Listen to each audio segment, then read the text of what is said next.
Hello friends, we're home from the road. I know it's been a month since I've vlogged. This is vlog number 20. And we just got back from a month of visiting and traveling and generally having a marvelous time. And I took a lot of pictures and I'm going to share some with you right now. I put my glasses back on. Pardon the glare. I want to show you my granddaughter, Emily Ray. She is becoming mobile. Not quite crawling yet, but check this out. The girl rolls. Wow, she got that roll down. She does. That's the living room. Come on. Come on. I heard about you need to crawl before you can walk, but I didn't know you had to roll before you could crawl. There you go. That's what I'm talking about. Good job, baby girl. And then we introduced her to the Pitbulls. Now, some people may react funny, saying, "You did what? You put your baby in front of a pit bull?" Our dogs are trained. But look at this child go after this dog. It's just like a big toy. My bride Deb has taken a great deal of care and precaution to accustom these dogs to what you might call child abuse. That's abuse by a child. She sticks her finger in their ear and pulls on their lips and their tongue and just does all kinds of things to accustom the dog to the kind of abuse that a child can give. And this child is just excited, to say the least, about getting close to this animal. And she just wants to get in there and hug it all the time. And she's like that with the other one. We have two. Here's a little clip to give you an idea of what a haboob is like. Here we are sitting by the side of the road in a serious haboob on Interstate 10. I don't know why the people coming by us think they can get down the road, because you can't see more than about 100 feet at best. Yep, the best thing to do in a situation like that is just to get off the road and wait. It won't last forever. We hit the road and we drove north and we stopped at a place called Montezuma Castle. This is the remnants of an ancient civilization right here in Arizona, where the early inhabitants of the Verde Valley built themselves a home right in the cliffs. And it's a spectacular thing to see. Then we took a trip up to the good old-fashioned Grand Canyon.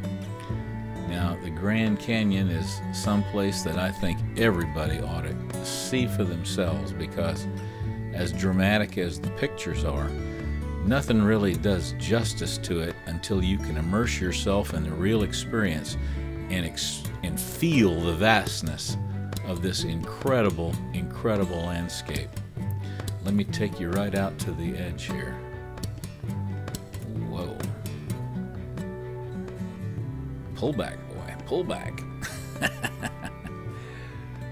Okay, here's another piece from the Grand Canyon.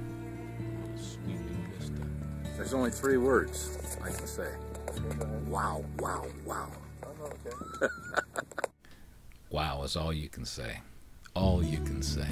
Oh, let me show you some pictures from the canyon. Here's one of me. Here's one of Deb.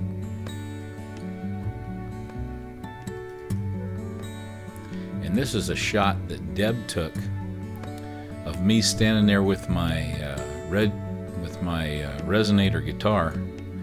I just couldn't pass up the opportunity to have her take a couple of pictures with me holding a guitar, and since this is the one I happen to have in the trunk, this is the one that we took. But this is definitely your album cover shot.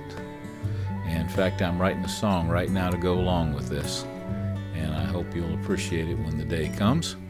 We stayed the night in a little town called Tuba City on Navajo lands, where the horses seem to just kind of wander in and out and around town. We're sitting at the gas station. I'm pumping gas and the horses are grazing right beside the road. From there, we went up through Monument Valley. Here's a little shot from Monument Valley. Give you a sweep of the landscape there. I don't know, but when I see this, I kind of half expect to see the Roadrunner and the Coyote coming scooting through. It's just dramatic. It's everything you've imagined and more. We've been there twice, and a most scenic spot. America is a place of many, many, many wonders. We went up through Mexican Hat. There's a picture of Mexican Hat there. And we also stopped in Bluff, the Twin Rocks Cafe. We like to stop there, and there's the Twin Rocks. And here's another rock that sits right there in the middle of the complex. Fantastic stuff. And then from there, of course, we made our way up to Denver to be part of a wedding. Robert Gillis, Rezel Martinez became one. I was honored to read a piece for their wedding. You see, I put the writings in my hat because I usually talk out of my hat. Here's the lovely bride coming down the aisle in the Denver Baha'i Center. It used to be a church, but now it's a Baha'i Center.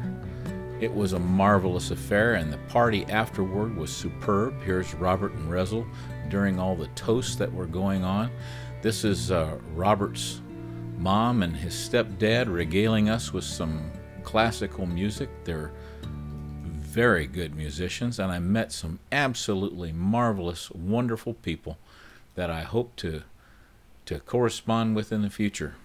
And from there, we traveled farther south. We came down through Santa Fe, New Mexico, and stopped off and played a little music with some of our Baha'i friends there.